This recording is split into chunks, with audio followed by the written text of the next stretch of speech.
Do thrift stores have amazing board games, or are their games going to be better lost in the shuffle?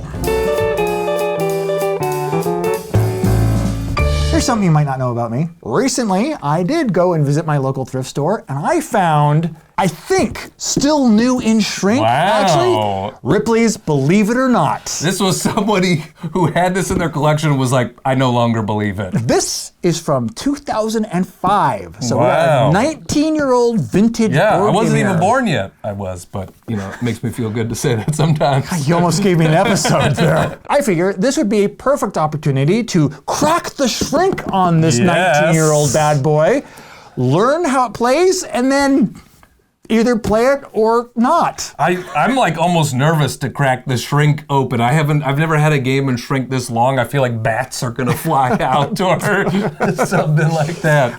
Bats or E.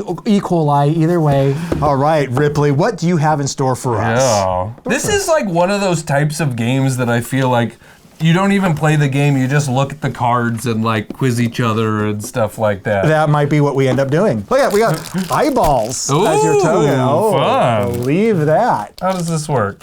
Every card has a believe it or a not. Everything has a truth on it and a lie on it. Let's pause real quick. Let's actually read the instructions to find out if there's more to this game than that or not. Oh, or not. Get it? Yeah. I'm all set for you to teach me how to believe. Fairly simple game. Every round, one of us is the storyteller and one of us is guessing whether it's believable or not. So when you are the storyteller, you are picking one of these and then reading one of the two stories on the back, and you have to bet whether you are believing it or not believing it. Ah, okay. If you are correct, you are going to move the number of spaces that the card shows. Landing on spaces is going to get you certain things. The object of the game is to get an exhibit card from each of the 4 exhibits and then to make it to the exit first. Oh my word. So you can only try to get one of these exhibit cards when you are exactly on the space. Oh, perfect, even better. You have to land exactly on the space. So where does this move? This just goes, quality components in this thrift store find. Okay. No, that's not. Not even close fitting in there, not one bit. Maybe if it's site. Yeah, oh, okay. you can have 2 of them and I'm not sure if they work.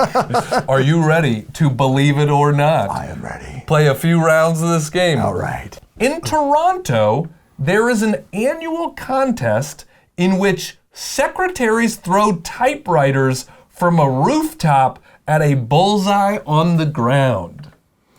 Okay. In Toronto. A lot of context clues here that don't help you at all. None. Even 19 years ago, typewriters were impossible to find. Sure. Oh, yeah. But Do they go out and spend hundreds of dollars on a vintage typewriter simply to throw it off a roof?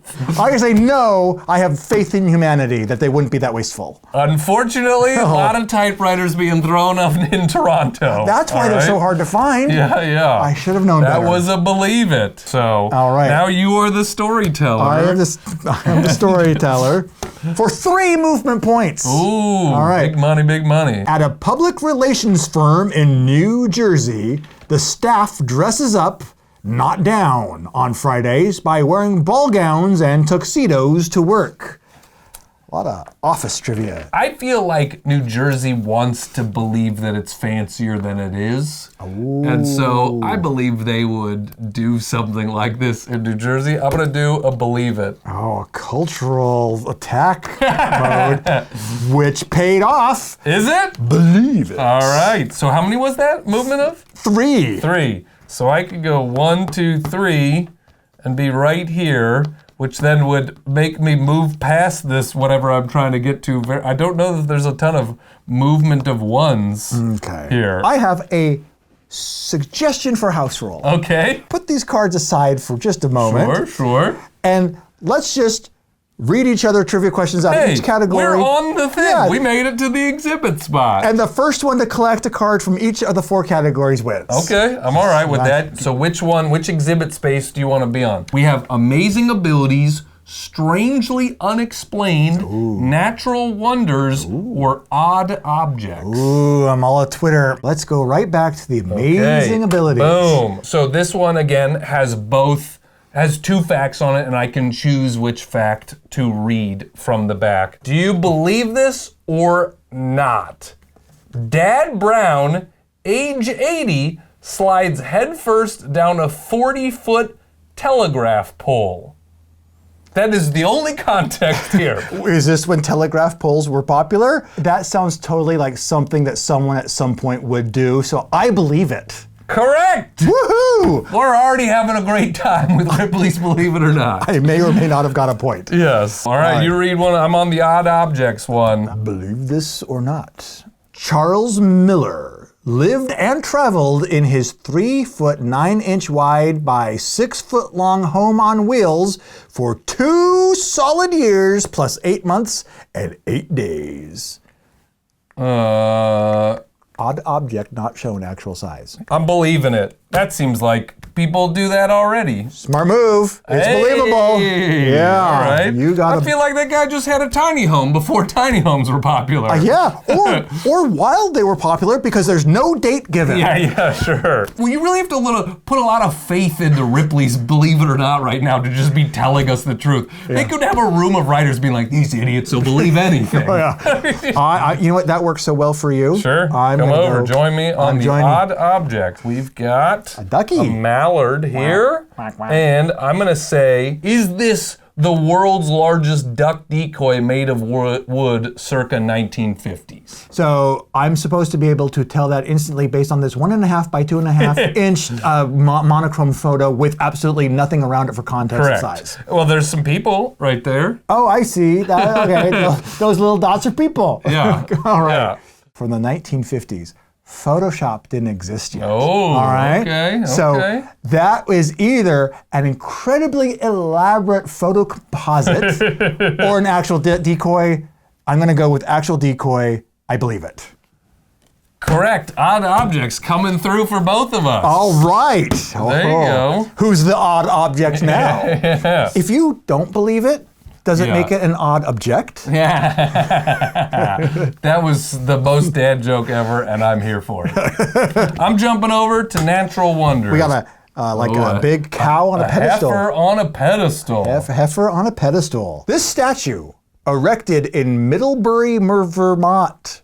Yep, that's how the locals pronounce it. Middlebury, Vermont, honoring, in quotes, Millie, not her real name, the cow, for notifying its owners of a dangerous fire in their stable, saving the lives of 15 horses and 2 people. Not. That Whoa, cows, that was fast. Yeah, cows don't alert people about danger. I don't believe it. I believe that is a real statue. I just don't think that's the reason the statue was erected. You're telling me that if a cow is in a barn that's actively on fire, it's not going to moo? No, it is gonna move, but it's not gonna run up to the owners like Lassie, the dog. This is not a 1950s sitcom. It says it notified. It could have been notified by making a death wail. But, okay, sure. If it was just if it moved outside of the barn and just mooed for a while, I would believe that. Oh, okay. Yeah. So are you changing your No, answer? I'm staying with not. Oh, all right. Well, good move because it is not. The cow has given me the taste for more things I cannot explain.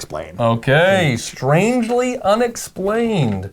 And we have a photo of a choo-choo train on it. Scaring me. A train in Manzanillo, Mexico was stalled by thousands of crabs on the rails. They're all moving sideways on the rails, all the crabs. Why would there be crabs in the middle of Manzanillo, Mexico? Secondly, crabs balanced on the rails of the train track? Doubtful. Third, if I'm in a train and I'm barreling through Manzanillo, Mexico, I'm not even going to see those crabs until they are pate behind the caboose. So not.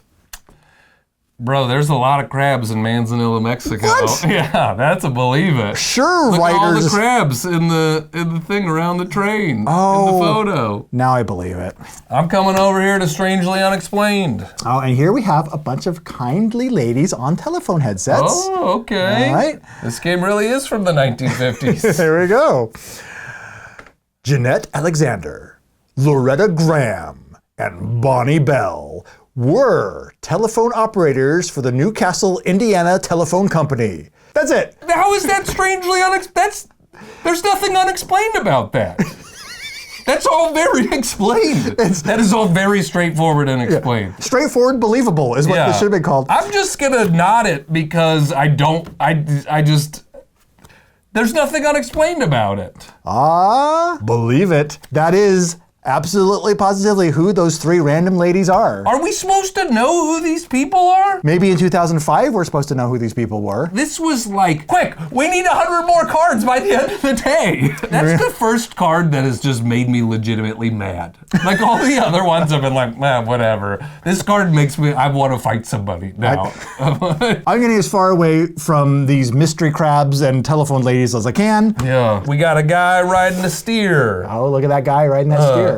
This prize-winning bull has a rare pale blue coloring called sky. It happens 1 in every 1 million births. Good thing they gave it a green tint so you can really see the blue tint on the cow's skin.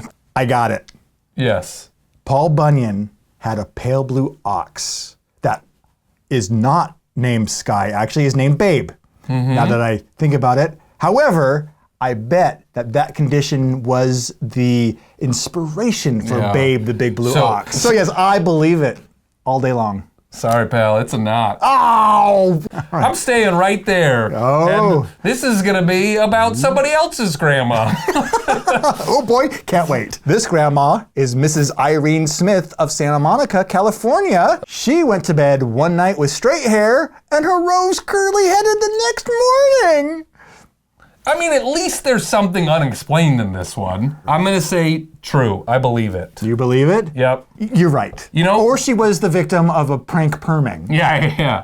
Part of the reason I said believe it is because I had perfectly straight hair until I hit puberty, and it all just turned curly in puberty. So it kind of was like waking up one day with curly hair. So, Irene, I'm familiar with her work. Well, I'm going back over to one of the few cards that has worked for me. Amazing abilities. All right. Well, we got a person hanging upside down. Scary. 10-year-old Joyce Hart could perform an amazing back somersault through 2 hoops.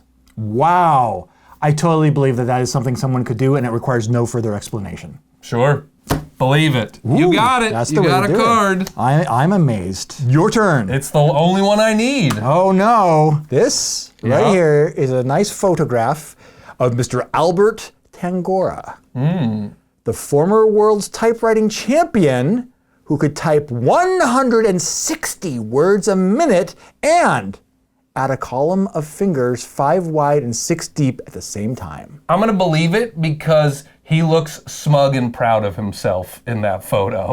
He really does. I think though it's just because he knows the 3 ladies from the telephone. Yeah. They were good friends. But you, sir, are correct. Hey! Yeah, you got it. It's a semi-amazing ability. I don't know that I put that in the amazing abilities category. I'm like, all right, it's kind of impressive. All right, I got all 4. You got all 4. There we go. Wow, what an adventure in facts. Yeah, I believe it. I am going to go with not. However, I'm going with KNOT because losing has left that in my stomach. Nice. Well, as the non-winner, that's how I'm going to phrase it. Right after I tidy up this game, we will be back with a game night pick that you're going to share with us. All right, I got one. All right. One of my favorite trivia games over the last few years is the game CDSK. Oh, you talk. Okay, trivia is trivia. There's gonna be facts, you're trying to get it right or not get it right. But the difference with CDSK is that every card has a genre for it. And then it has 10 facts on the card.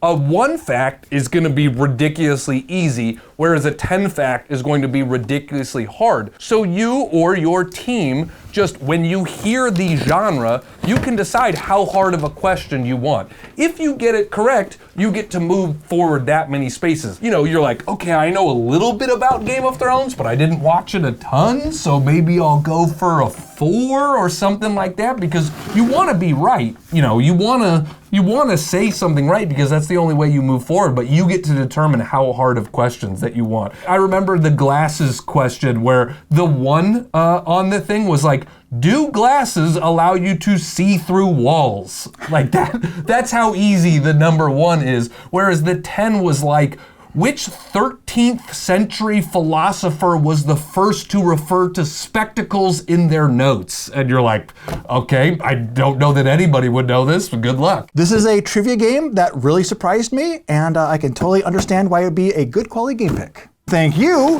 for joining us, and sometime in the future, you'll be joining us again, I hope. Yeah, happy to see you here now, and happy to see you again in the future, hopefully. That was poetic. Thanks for joining us, and we'll talk to you again real soon.